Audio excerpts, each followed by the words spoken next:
Assalamualaikum warahmatullahi wabarakatuh.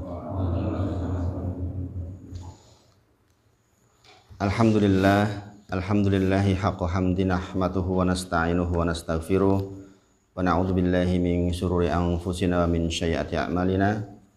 May yahdihillahu fala mudilla lahu wa may yudlilhu fala hadiyalah.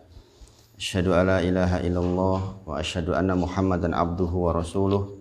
Allahumma sholli ala sayyidina Muhammad wa ala ali sayyidina Muhammad. Ya ayyuhalladzina amanu taqullaha haqqa tuqatih wa la tamutunna illa wa antum muslimun. Subhanaka la ilma lana illa ma 'allamtana innaka antal alimul hakim. Rabbi shrah li sadri wa yassir li amri wahlul 'uqdatam min lisani yafqahu qawli. Amma ba'd. Kita bersyukur kepada Allah dan berbahagia kita bisa diperjumpakan lagi. Mudah-mudahan ini menjadi wasilah agar kita semakin bertakwa kepada Allah. Kemudian kita menggapai di bulan Rajab dan Sya'ban dengan ketaatan yang banyak, yang dengan itu insya Allah mendukung pengabulan atas doa-doa kita agar disampaikan di bulan Ramadan dan sampai di bulan Ramadan dalam kondisi iman yang baik insya Allah. Sekali lagi sholawat dan salam kita sampaikan kepada junjungan kita Nabi Agung Muhammad Sallallahu Alaihi Wasallam. Kita benar-benar bersyukur masih bisa di atas sunnah Nabi Muhammad Sallallahu Alaihi Wasallam dan mudah-mudahan sampai akhir hayat kita dijemput ajal, mudah-mudahan dalam kondisi bisa mengucapkan la ilaha illallah dengan sempurna. Terakhir kita belajar tentang hadas kecil, tentang hadas kecil, tentang syarat sholat. Gitu.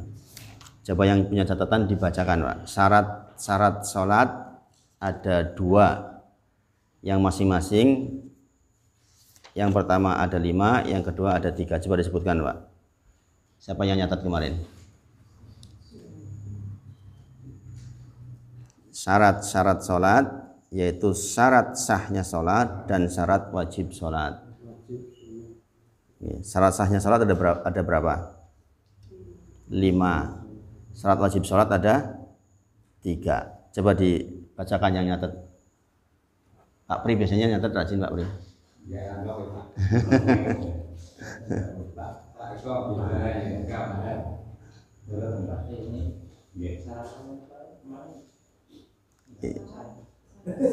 Syarat-syarat sholat dibagi menjadi 2, yaitu syarat sahnya sholat dan syarat wajib sholat. Syarat sahnya sholat ada 5. Suci dari hadas,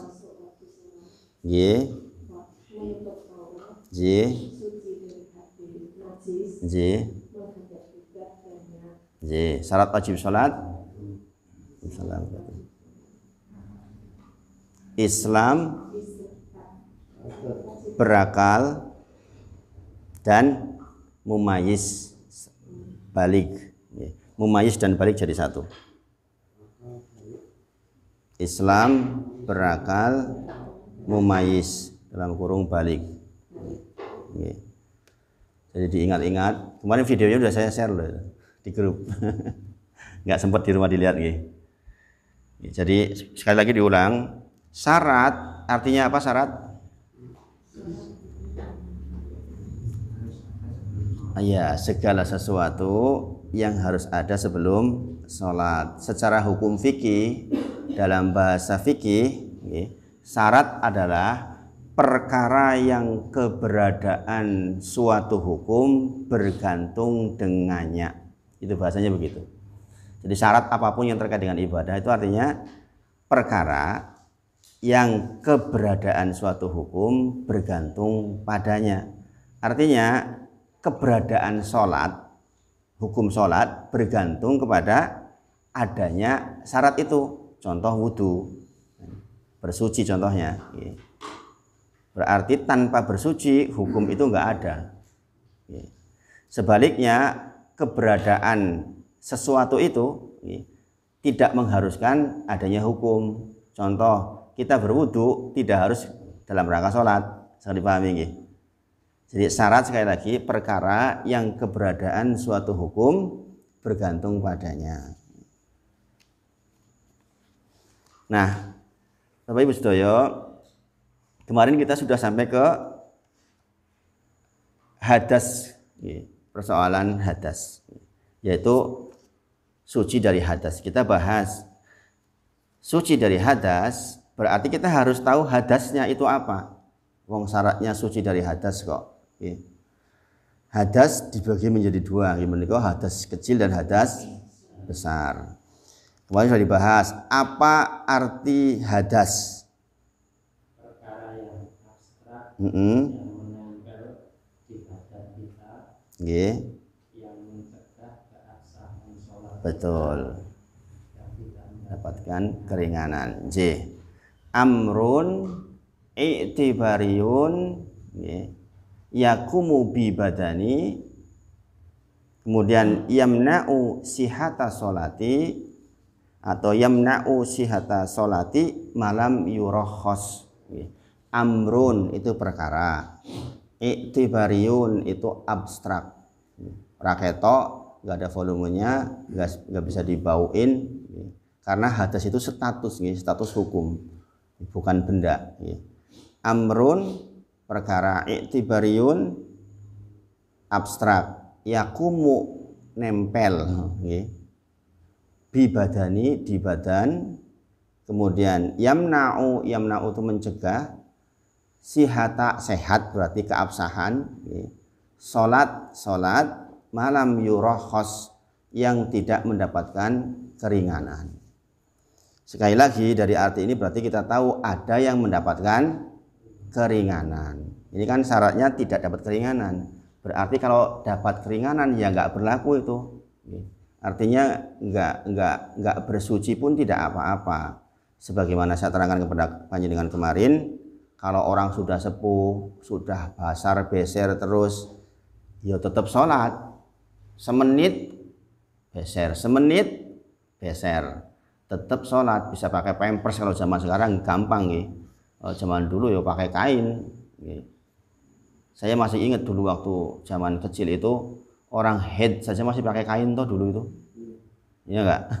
Saya masih ingat ketika kakak saya awal-awal dulu itu yang paling gede itu suka mencuci kain kok merah-merah itu mbak, opo mbak? Itu juga saya nanya masih kecil itu.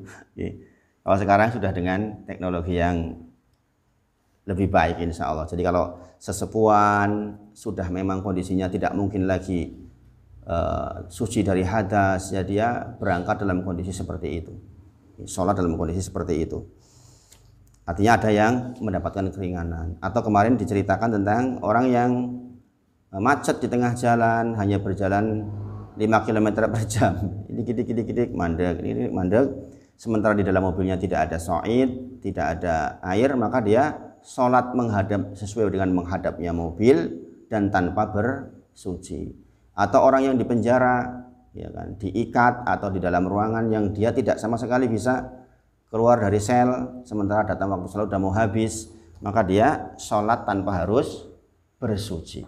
Maka dikatakan amrun i'tibariyun yakumu bi badani, kemudian yamna'u sihata sholati malam yurakhos, yang tidak dapat keringanan. Nah itu arti dari hadas. Hadas dibagi menjadi dua, hadas besar dan hadas kecil. Hadas kecil dengan wudu, hadas besar dengan mandi wajib. Adapun tayamum itu asalnya bukan untuk bersuci. Tayamum itu hukumnya adalah badal atau pengganti dari bersuci. Ora iso wudu, ora iso tayamum, ora iso mandi wajib, maka tayamum dengan berbagai macam syarat dan ketentuannya. Nanti kita bahas itu. Kapan kita boleh tayamum? Masa berlakunya tayamum itu berapa lama? Itu ada ketentuannya. Atau misalnya seseorang mendapatkan keringanan benar-benar nggak ada alat bersuci. Benar-benar nggak ada alat bersuci, maka terpaksa tidak bersuci.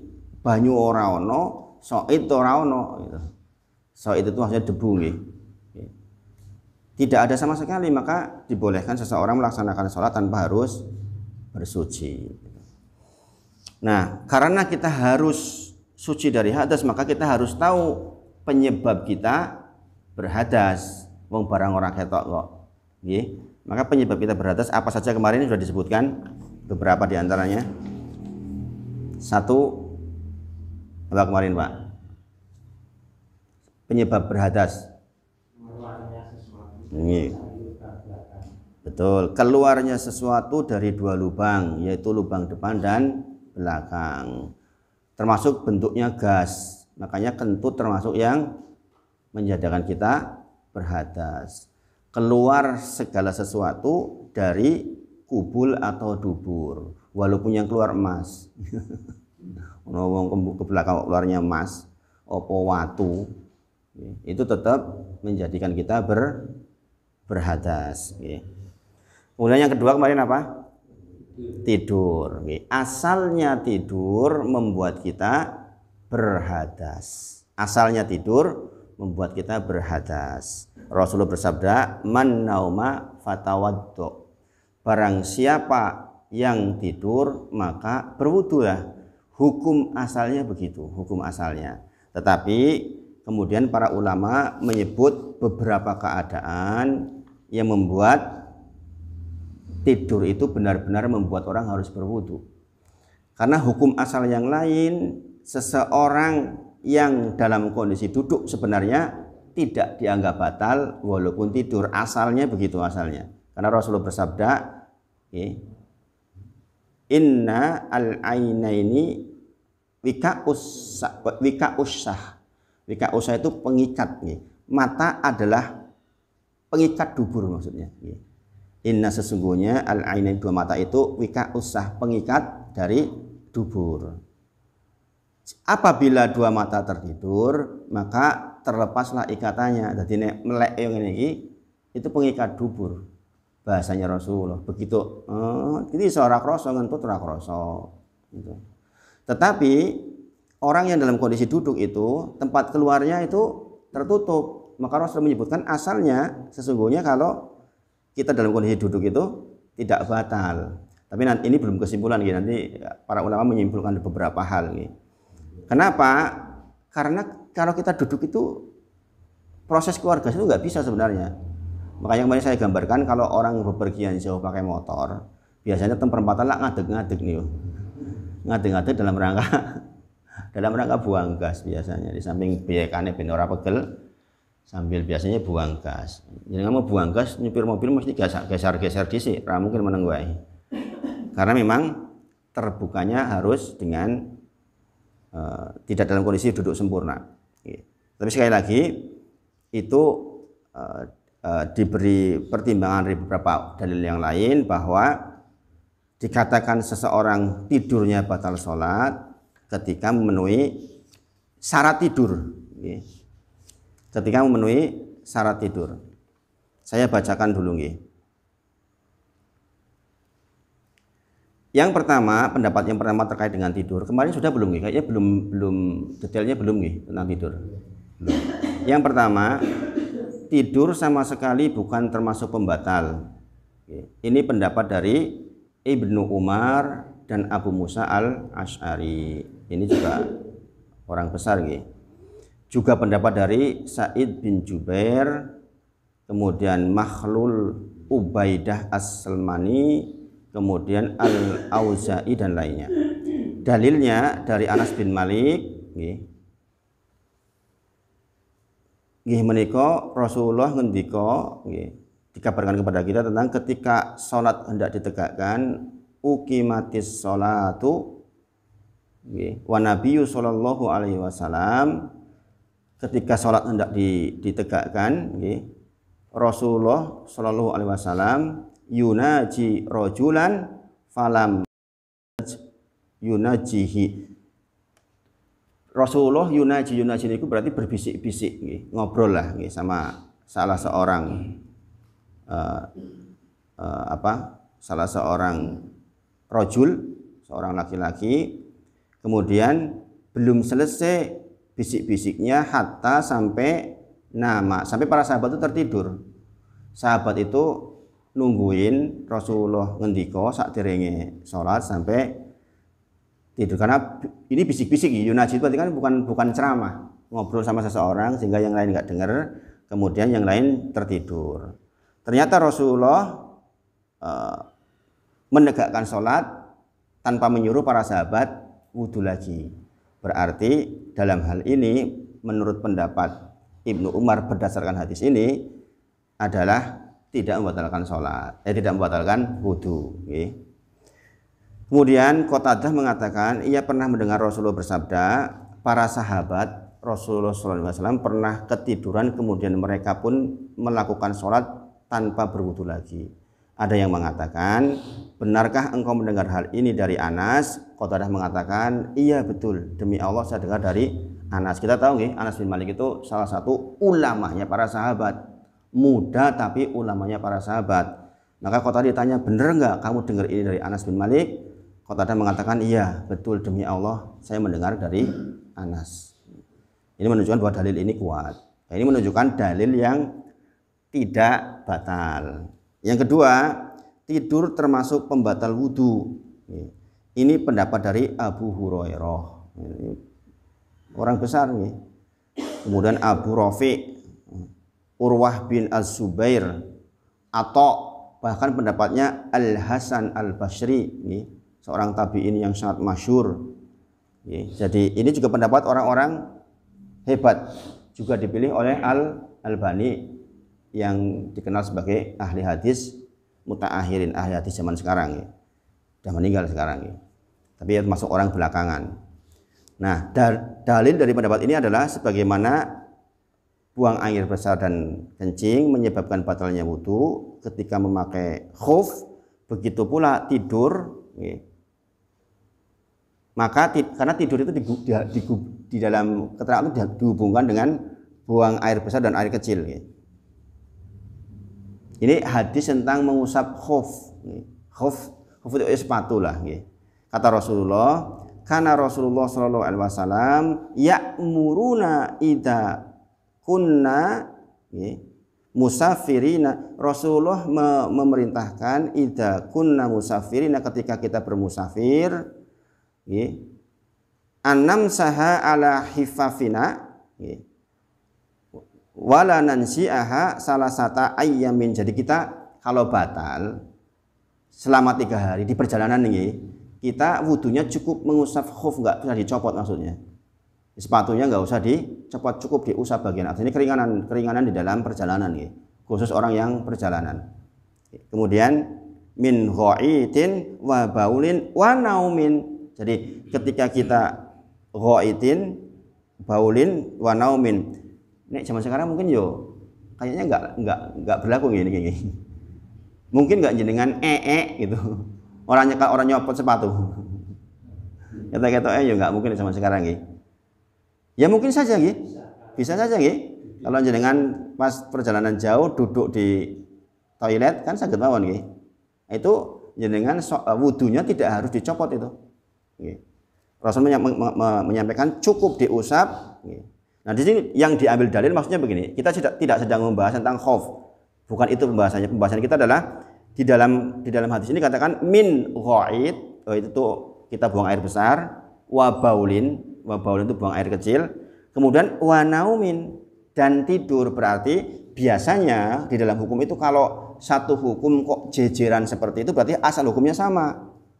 Asal hukumnya sama. Dalam hal ini buang air besar membatalkan wudu, buang air kecil membatalkan wudu, maka naum tidur juga membatalkan wudu. Dengan dasar ini dijadikan satu di dalam penyebutan. Sangat dipahami betul? Sangat dipahami Jadi intinya bukan masalah khaufnya ini di sini. Intinya adalah naum disejajarkan dengan baul, disejajarkan dengan ghaid. Itu maksudnya. Dan di sini disebutkan, dalam hadis ini disebutkan tidur secara umum tanpa ada disebutkan tidur sesaat atau lama. Berarti tidur pokoknya judulnya tidur tanpa keterangan apa-apa maka membatalkan wudu. Ditambah lagi bahwa tidur ini disamakan dengan kencing dan buang air besar yang merupakan jelas pembatal wudu. Maka naum dikatakan sebagai pembatal wudu. Pendapat yang ketiga, tidur yang lama yang membatalkan wudu. Kalau tidurnya cuma sesaat, tidak. Ini dipilih oleh Imam Malik. Imam Malik yang milih, Masya Allah. Al-Muwatta itu yang punya Imam Malik, Masya Allah, ribuan hadis di dalam kepalanya. Makanya imam-imam besar itu Masya Allah. Mengapa kemudian menjadi mazhab? Karena memang luar biasa keilmuannya nih. Nggak kayak zaman sekarang cuma nutur-nutur doang gitu kan. Majelis tarjih aja ya zaman sekarang gitu. Jadi memang kadang-kadang dalam satu waktu bermadzhab itu penting gitu. Karena akan memudahkan kita melaksanakan ibadah. Karena apa? Karena kita tahu imam-imam besar itu Masya Allah. Imam Syafi'i itu nungguin Imam Malik untuk belajar, sekarang dalam satu hari satu malam menghafal Al-Muwatta, menghafal ribuan hadis dalam satu malam. Makanya Imam Syafi'i itu kalau lewat ke tempat yang ada pendengaran itu tutup. Karena apa? Setiap yang didengar diingat, nggak lupa. Bayangin, kebayang nggak? Kita setiap yang dipelajari lupa. Dia kalau lewat dengar sesuatu itu langsung nggak lupa. Masya Allah. Jadi orang-orang yang memang ditunjuk oleh Allah untuk menjadi wali-wali itu memang luar biasa. Itu zaman dulu ya. Zaman sekarang aja ahli hadis itu kalau saya lihat cara tesnya tuh subhanallah, Masya Allah. Anak kecil yang namanya Malik itu, ya Malik yang buta itu, ketika dites hadis itu subhanallah, dia bisa menyebutkan. Disebutkan 10 hadis, salah, nyebutinnya salah sengaja, salah sitik gitu. Salah annya salah, misalnya an Umar, an ini gitunya salah itu. Dia bisa tahu tuh, padahal dia mendengarkan 10 hadis di waktu bersamaan. Kemudian diterangkan begini, oh ada pun hadis yang keempat kelirunya di sini, hadis yang kelima kelirunya di sini, hadis yang keenam itu tidak seperti itu, yang benar seperti ini. Itu bisa kayak gitu zaman sekarang loh, zaman sekarang, apalagi dulu gitu. Yang Masya Allah, jadi kan tahu nih sejarah menghafal hadis itu untuk menjaga sikoh atau tidaknya orang yang menyampaikan hadis itu hati-hati betul nih, hati-hati betul. Makanya hadis sahih itu Masya Allah. Banyak kan orang dari Mekah atau dari Madinah datang ke sebuah tempat, kalau nggak keliru di Irak, jauh kan perjalanannya, bisa jadi sebulan dalam rangka untuk mengambil hadis. Ternyata sampai ke sana ada 2 riwayat, ada yang mengatakan ker ngasih makan apa itu ayam. Ternyata setelah ayamnya mendekat nggak ada itu. Setelah ayamnya mendekat nggak ada. Dalam riwayat lain dikatakan dia memanggil untanya supaya datang dengan pura-pura bawa makanan, padahal ternyata nggak ada makanannya. Langsung pulang itu, langsung pulang, dikatakan tidak sikoh. Ini hewan aja dihapusi, berarti so ngapusi itu informasinya, meskipun bisa jadi benar kan. Tuh, saking hati-hatinya agar penyampai hadis itu sikoh, benar-benar orang yang jujur, tidak ada kedustaan, sampai seperti itu pun dihindari. Padahal perjalanan nggak kayak sekarang. Kalau sekarang WA rampung, zaman dulu tuh datang betul itu ke tempatnya, bisa jadi 3 minggu 4 minggu baru sampai. Ternyata sampai ke sana orangnya begitu, pulang dia nggak jadi. Berarti kita sekarang mendapatkan kemudahan. Makanya zaman sekarang itu kalau nganti ora gelem maca hadis itu ya kebangetan gitu. Zaman dulu tuh caranya begitu memperolehnya. Sekarang hadis sahih tinggal buka Google, sudah ada. Kutubus Sittah itu sudah ada di Google. Kutubus Sittah itu sudah ada di Google. Sahih Bukhari ada, Sahih Muslim ada, Musnad Imam Ahmad ada. Semuanya sudah lengkap sekarang, Masya Allah. Di antara keunggulan itu semuanya diajari Kutubus Sittah. Itu kekurangannya banyak karena ditafsir sendiri, tapi kelebihannya mereka belajar itu Kutubus Sittah. Jadi mereka itu udah khatam kitab hadis, Masya Allah. Makanya begitu keluar kemudian dibina oleh Majelis Ulama Indonesia, itu langsung jadi karena aku sudah hafal hadis-hadis Kutubus Sittah, banyak mereka sudah hafal. Mereka memang terkenal orang yang rajin belajar kan. Kita yang di luar malah kadang-kadang jarang belajar. Hadis Arba'in aja belum hafal, 42 hadis Arba'in lah. Kemudian adapun argumen, Bapak Ibu sedaya, argumen mengapa dipilih yang lama, yang batal adalah karena barang siapa yang tertidur maka wajib baginya untuk berwudu. Mauquf sampai ke, dianggap ini mauquf sampai ke sahabat, enggak marfu sampai ke Rasulullah. Sehingga hanyalah yang panjang saja yang membatalkan. Kemudian yang keempat, tidak batal kecuali tidur berbaring. Dalilnya yang tadi itu, bahwa ketika orang duduk itu maka tertutup jalan untuk keluar sesuatu dari belakang. Maka ketika orang tidurnya berbaring baru dikatakan dia batal. Ini pendapat dari As-Sauri Abu Hanifah. Ini pendapat Abu Hanifah dan muridnya Daud dan Imam sebagian dari Imam Syafi'i. Jadi ini beberapa pendapat yang kita harus tahu karena kita pembelajar maka kita harus tahu semuanya. Nah, kemudian para ulama menyebut dari beberapa dalil yang hadir dijamak namanya, dikumpulkan jadi satu kan, kemudian diambil pendapat yang umum, yaitu tidur dalam kondisi apapun asal memenuhi 3 syarat ini maka batal wudhu kita. Jadi jangan sekarang bisa menyimpulkan ya aku Jumatan kia batal apa ora karena tidur itu dari sini nih.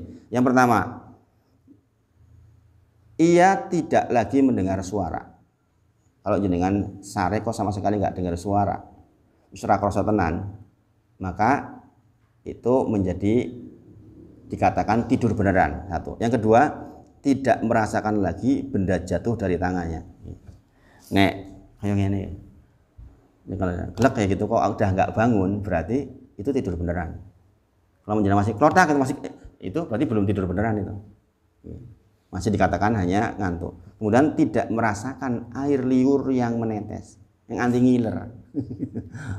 Jumatan nanti ngiler itu harus. Kalau dalam bahasa para ulama disebutkan tidur artinya istirhaul badani, yaitu badan sudah lemes tenan. Berarti sudah benar-benar lemes tenan. Kemudian wazawalu su'urihi, yaitu hilang rasa. Dicolek ya ora krasa, digeser-geser ya ora krasa.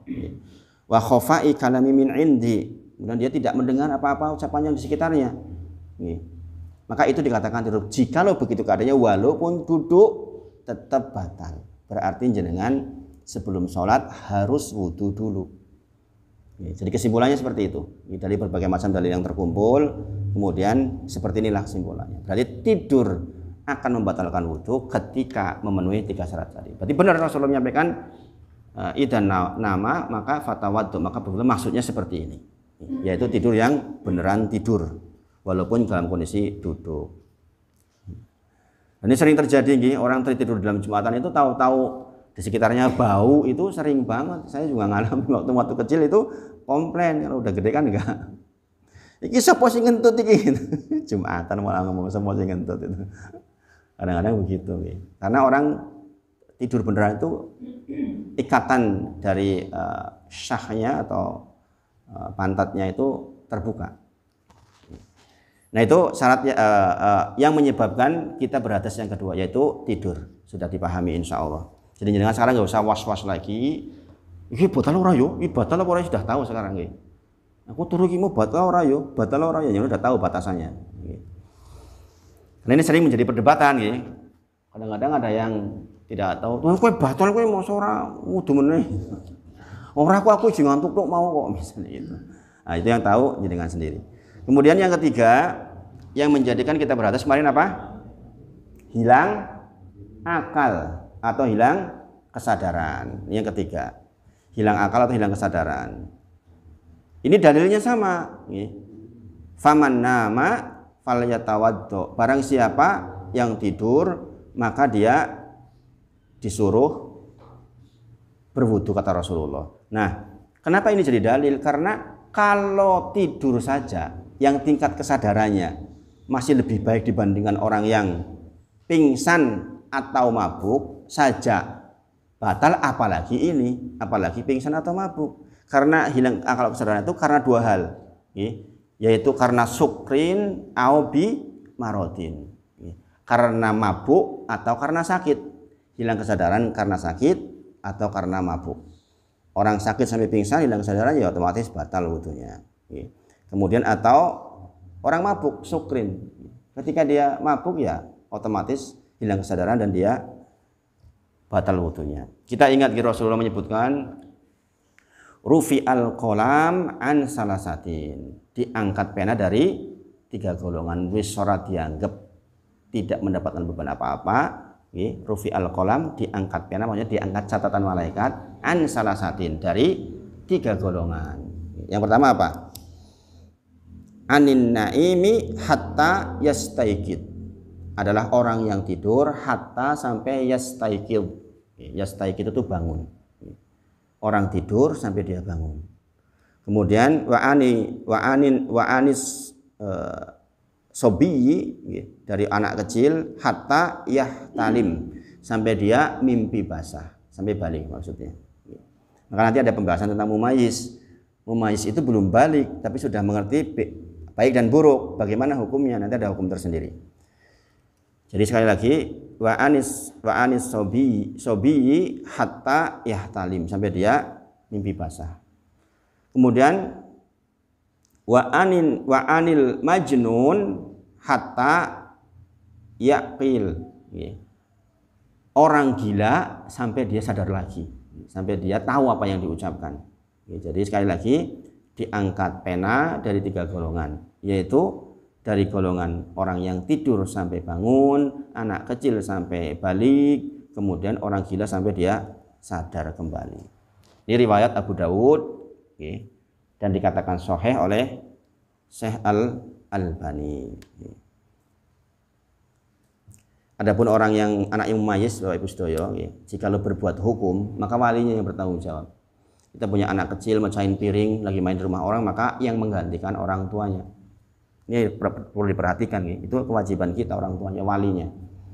Kemudian amal baik dicatatkan baginya, sholat sah dan berpahala baginya, tapi ketika meninggalkan itu masih belum dicatat. Anak mumayyiz itu yang udah ngerti, apik lan elek wis ngerti, iki permen, iki geni wis ngerti itu. Maka ketika dia sholat dicatatkan kebaikan buat dia, tapi ketika dia buat buruk enggak dicatat. Ini keuntungan, masya Allah. Makanya anak-anak kecil dimotivasi sholat, yole sholat. Sebagian pendapat pahalanya sebagian untuk orang tuanya. Tapi yang masyhur, sebagaimana perkataan Umar adalah dicatatkan bagi anak kecil kebaikannya dan tidak dicatatkan baginya keburukannya. Maka walaupun belum balik, asal anak sudah ngerti, iso njaluk permen dan sebagainya, wis ngerti apik lan elek, maka sudah diajarkan sholat. Walaupun wajibnya nanti ketika sudah balik. Gitu. Kemudian yang keempat, kemarin apa? Menyentuh kemaluan. Dengan apa? Dengan tangan bagian dalam. Bagian dalam bagaimana kemarin? Nah, begini. Bagian dalam itu begini. Yang enggak kelihatan itulah bagian dalam. Yang kelihatan itu bukan bagian dalam. Berarti kalau nyentuh dengan ini boten batal. Termasuk dengan ini enggak batal, pinggiran ini. Menyentuh yang bagian yang tidak telapak, dengan telapak, maka batal seseorang, baik kemaluan sendiri maupun kemaluan orang lain. Dan jangan bayangin kemaluan orang lain terus sembarang, anak kita, gitu kan, jangan nyeboki, gitu kan, sudah kemaluan orang lain. Kata Rasulullah, man afdho dzakaro. Afdho itu berarti nempel dengan telapak tangan, bagian dalam. Maka dikatakan bagian dalam. Ini perlu dipahami supaya ini meringankan buat kita. Jangan hanya kesenggol kayak ini, misalnya aku batal. Wong syariat nggak mengatakan seperti itu, kok dibikin rumit sendiri, ya kan? Sekali lagi kita belajar seperti ini itu di dalam surah Al-Hajj dikatakan bukan untuk menyempitkan kita. Allah berkehendak untuk memuliakan kita agar kita bersyukur atasnya. Segala sesuatu yang terkait dengan masalah bersuci ini selalu dikaitkan dengan kemudahan di dalam beragama. Makanya Bapak Ibu sekalian perlu perhatikan, soal bersuci ini soal ta'abudi. Ta'abudi itu pokoknya ya ditompo kaya ngono kuwi ono nih. Ibadah kan ada yang ta'abudi, ada yang kadang-kadang kita tahu hikmahnya. Hikmahnya ini. Kalau ini ta'abudi hanya kepatuhan saja. Wong dalile kaya ngono kuwi, ya wis ditompo. Ha wong wudu sing ngentut kok sing dibasuh bukan kentutnya. Misalnya seperti itu kan kita ta'abudi. Ya kan? Kalau beribadah dalam beberapa kasus harus sesuai logika semuanya, maka kita bukan beragama namanya. Ada bagian yang ta'abud, bagian kepatuhan. Sebagaimana kita belajar syarat la ilaha illallah, inqiyad. Inqiyad itu apa kemarin? Tunduk, patuh. Dan itulah hakikat dari agama kita Islam. Islam itu sendiri artinya aslamu yuslimu, artinya berserah diri, siap diatur. Jadi beberapa kasus memang ibadah itu memang kita ya udah, ya ngono ku ya ngono ne. Dulu kan ada yang komplain, wong Islam iki kepiye? Ngentut kok sing dibasuh mukanya gini, apa hubungannya? Ini kan persoalan ta'abudi. Makanya hadas itu amrun iktibar, sesuatu yang abstrak, nggak terlihat. Status hukum dari badan kita kan gitu. Bukan najis, nanti najis lain lagi kan. Kita belajar najis nanti. Ini baru belajar tentang hadas. Kemudian yang kelima kemarin apa? Bersentuhan dengan lawan jenis yang bukan mahram, tanpa penghalang, bukan pada bagian kuku, gigi dan rambut. Jadi kalau jenengan pakai mazhab Syafi'i yang mengatakan bahwa batal bersentuhan dengan istri, maka nek nyekel istri kangen ngumah nyekel rambutnya. Itu makanya jenengan nggak batal. Atau bu tak cekel giginya ya aku kangen banget terus sampean. Itu nggak batal. Nah tentang ini itu paling rigid memang di mazhab Syafi'i. Mazhab Syafi'i itu mazhab yang paling hati-hati. Makanya mazhab Syafi'i itu perkembangannya luar biasa karena memang paling hati-hati. Makanya saking hati-hatinya perempuan pun wajib bercadar di mazhab Syafi'i. Jadi di Indonesia yang mengaku mazhabnya Syafi'i, NU secara umum mazhabnya Syafi'i, itu wajib bercadar sebenarnya. Yang paling keras masalah cadar itu justru mazhab Syafi'i. Ya mazhab yang lain agak longgar. Makanya kebalik-balik itu. Sekarang kalau ada orang bersadar malahan dianggap medeni. Padahal itu justru dari mazhab Syafi'i yang paling mendukung. Tapi ya itulah keberagaman. Alhamdulillah kita bisa sambil milih-milih yang mana yang paling sesuai dengan kita insya Allah. Bismillah. 5 syarat ketika seseorang bersentuhan dengan lawan jenis membatalkan wudhu. Yang pertama apa kemarin? Harus tahu pasti itu lawan jenis apa bukan. Ini juga keringanan syariat. Harus tahu pasti itu lawan jenis. Kuwi lenang apa wedok iki kudu ngerti tenan. Sebab kadang-kadang itu tadi ada bencong atau begini, jenengan lewat di tengah keramaian di pasar. Jenengan senggol to itu kadang-kadang mboten sengaja. Nah itu kan memastikan aku senggolan karo wong lenang apa wedok kan ora ngerti. Maka yang seperti itu tidak membatalkan karena hukum yang ragu-ragu tidak bisa membatalkan yang yakin. Ini penting. Di dalam syariat Islam, di dalam bab masalah usul fikih dan kitab fikih dan fikih, maka sesuatu yang ragu-ragu tidak membatalkan yang yakin. Contoh, jenengan sudah wudhu. Aku ngentut ora yo. Iki mau ces apa ora yo. Nah, itu yang seperti itu enggak batal. Karena jenengan untuk wudhunya kan yakin. Jenengan saya sudah wudhu, yakin. Betul apa betul? Kemudian jenengan ragu-ragu, loh, aku anginan apa ora iki mau? Aku netes perut. Nah, yang seperti itu tuh nggak bisa mengalahkan yang yakin, Bapak Bustoyo. Walaupun ternyata mungkin setelah sholat, loh, ternyata setelah selesai tak cek celanaku kok rada mambu. Itu sudah nggak masalah, Bapak Ibu Bustoyo. Sekali lagi di dalam syariat kita, yang ragu-ragu tidak membatalkan yang yakin. Ini penting banget. Ini sangat membantu orang-orang tua. Saya sering dapat banget keluhan orang tua itu kalau mau berangkat saja subuh itu wis persiapannya sak jam. Sing maring buri lah, sing ini lah, sing maring buri meneh lho. Itu kalau nggak paham seperti ini kan jadi mumet. Akhirnya situ mangkat yang masjid. Goro-goro ini tes meneh apa iki mau? Untut ora to iki mau. Kok kaya plupuk-plupuk ya. Nah itu was-was syaitan Bapak Ibu Saudara. Makanya menutup di dalam fikih itu ditutup hal seperti itu bahwa sesuatu yang ragu-ragu tidak mengalahkan yang yakin. Wudune kan sudah yakin, aku wudhu tenan kok. Ya kan yakin itu. Lah kok mau dibatalkan dengan yang ragu-ragu itu tidak berlaku. Jadi kita harus tahu laki-laki atau perempuan ketika kita senggol. Makanya kalau asalnya kalau di keramaian insya Allah kita nggak batal. Itu keringanan juga untuk syariat kita. Seperti kita dengan sedang tawaf misalnya kan kita kadang-kadang nggak tahu mana yang laki-laki mana yang perempuan. Ini mau senggolan karo sapa kan orang ngerti. Yang seperti itu tidak membatalkan. Kemudian yang kedua, bersentuhan kulit dengan kulit. Nek mau sentuhan klambi podo klambi ora. Jadi tidak ada penghalang. Dikatakan batal ketika kita sentuhan tidak ada penghalangnya sama sekali. Kalau ada penghalangnya maka tidak batal. Tidak batal. Ini penting juga. Jadi pertanyaannya Pak Tono kemarin sudah terjawab Pak Tono. Bagaimana kalau pakai sapu tangan? Ya itu otomatis tidak batal karena ada penghalangnya. Kemudian yang ketiga, bersentuhan pada bagian yang ada dagingnya. Tadi sudah disebutkan kecuali rambut, gigi dan kuku. Kemudian yang keempat, lawan jenis yang bersentuhan dengan kita sudah balik. Berarti nek jenengan lewat mau ke masjid, ada ibu-ibu gendong anaknya umur 5 tahun, kita piki lucu men gitu. Itu enggak batal. Karena apa? Syaratnya sudah gimana? Kecuali nyenggol yang gendong gitu. Ini piki wadeti. Diantem iki karo sing duwe. Pengalaman ya, Pak. Itu jadi seperti itu. Yang kelima, kita bersentuhan dengan, kalau wanita berarti wanita yang bukan mahram. Mahram disebutkan di dalam surah An-Nisa ayat ke-22 sampai 24. Ada 15 yang disebut di situ. Jadi nanti buka lagi surah An-Nisa ayat ke-22 sampai 24 dicatat ulang. Yang menjadi mahram kita itu siapa saja dan itu diterima kita ingkiat.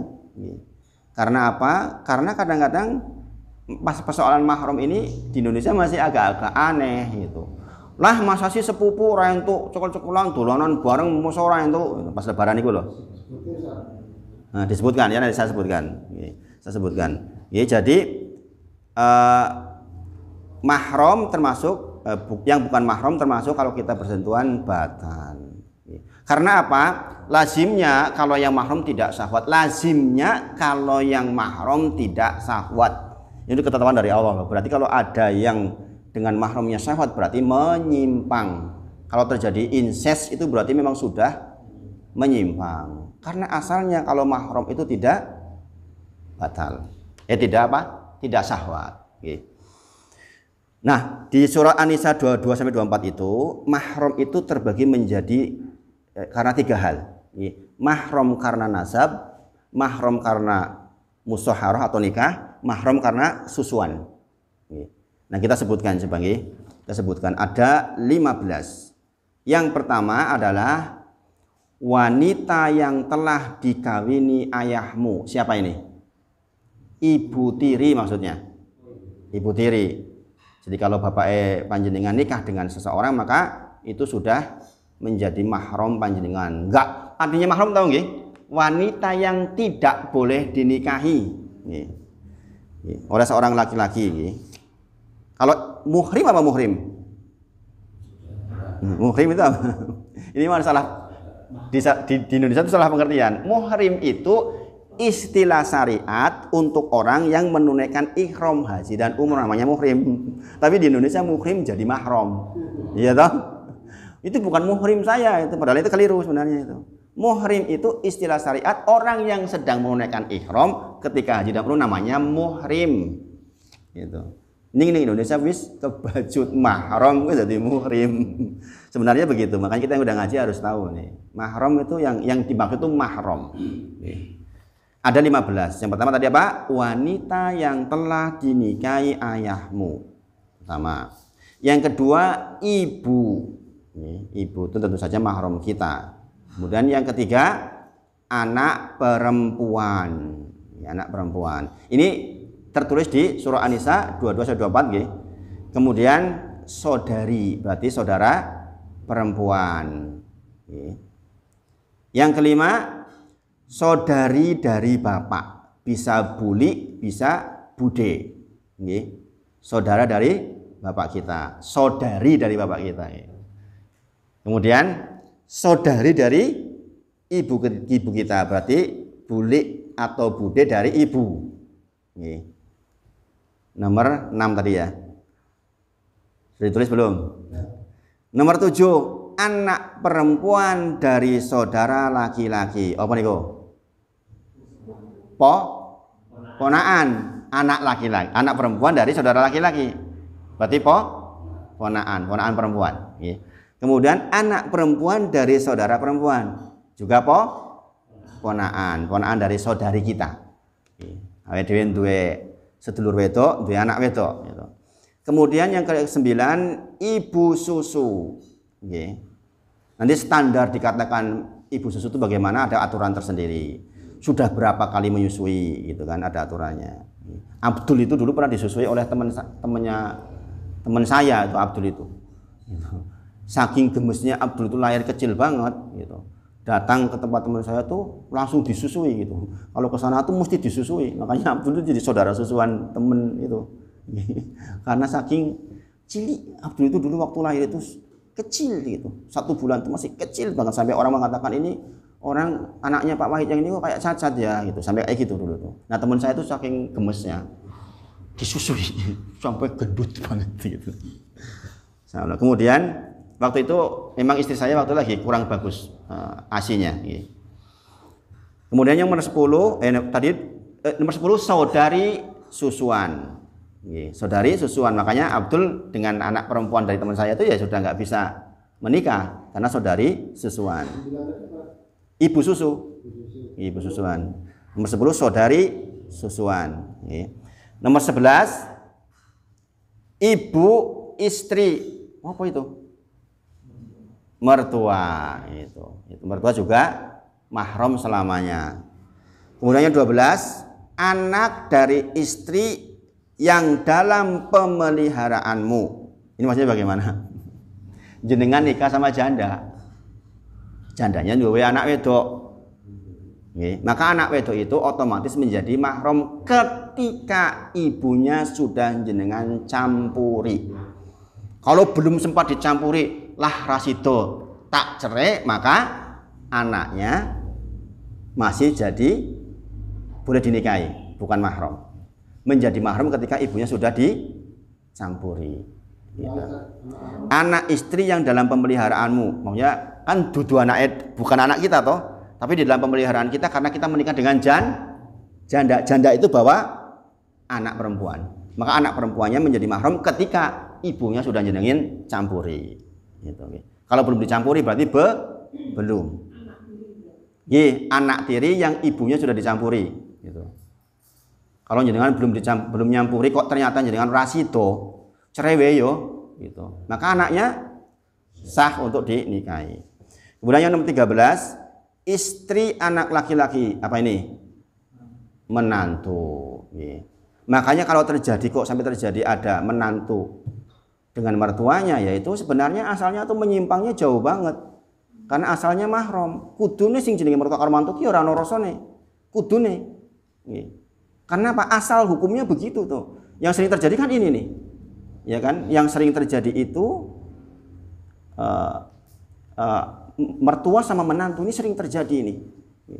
Sering terjadi, ini bahaya banget ini. Dan ini kasusnya saya pernah dapat orang mengeluh ke saya begitu. Dia kerja, istrinya ditinggal di rumah, ternyata karo bapak subhanallah.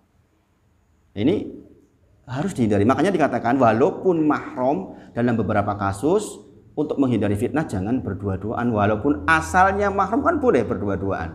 Asalnya mahram. Tetapi ya itu kadang-kadang ada yang menyimpang. Kemudian yang nomor 14 menghimpunkan 2 perempuan bersaudara dalam hari ini adalah kakak beradik atau bibinya. Berarti ketika sudah nikah dengan adiknya ya otomatis kakaknya menjadi ini yang namanya sebentar ini yang mahram sementara bukan. Cuma nanti saya perdalam lagi. Kemudian intinya menghimpunkan 2 saudara perempuan dalam satu waktu itu nggak boleh. Atau seorang perempuan dengan bibinya, itu nggak boleh. Atau dengan budenya, itu nggak boleh. Kemudian wanita bersuami ya tentu saja. Wanita bersuami itu kecuali budak maka mahram. Gitu. Orang bersuami masa mau dinikahi sama kita itu, ngejak gelut gitu kan. Nah ini 15 yang disebutkan dalam surah An-Nisa ayat ke-20, 22 dan 2 sampai 24. Yang wanita bukan mahram ini, yang selain itu maka bukan mahram. Di sini disebutkan enggak istri? Ada enggak istri di sini? Enggak ada. Maka istri itu bukan mahram kita, Bapak Ibu sedaya. Mengapa Kok boleh berdua-duaan? Mengapa boleh disentuh? Karena ada ikatan mitsaqon ghalidho, yaitu ikatan pernikahan yang sangat kuat. Yang berlakulah hukum-hukum pernikahan. Tapi asalnya bukan mahram, Bapak Ibu sedaya. Ini yang membuat mazhab Syafi'i mengatakan sentuhan dengan istri itu batal. Membatalkan wudu. Kuat banget dalilnya juga, bukan main-main ya.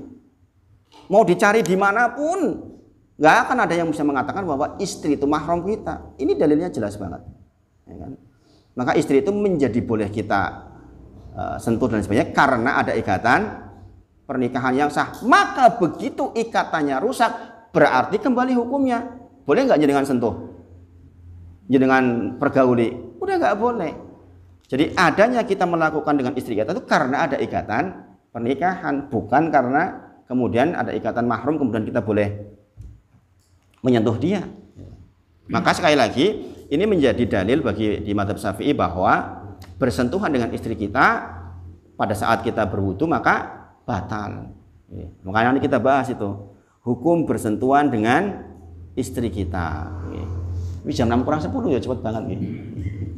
Sementara itu dulu nanti ini hanya ngulang berarti ini yang kemarin ini. Ngulang aja masih ada yang belibet-belibet toh. Makanya nanti kita lambat-lambat ya. Belajar ini memang lambat-lambat. Hukum tentang suami istri nanti kita sebutkan ada beberapa hal. Mudah-mudahan bermanfaat dan mudah-mudahan Allah berkahi pertemuan kita. Kita tutup dengan kafaratul majelis. Subhanakallahumma wa bihamdika asyhadu alla ilaha illa anta astaghfiruka wa atubu ilaik. Wa akhiru da'wana alhamdulillahirabbil alamin. Assalamualaikum warahmatullahi wabarakatuh. Ya.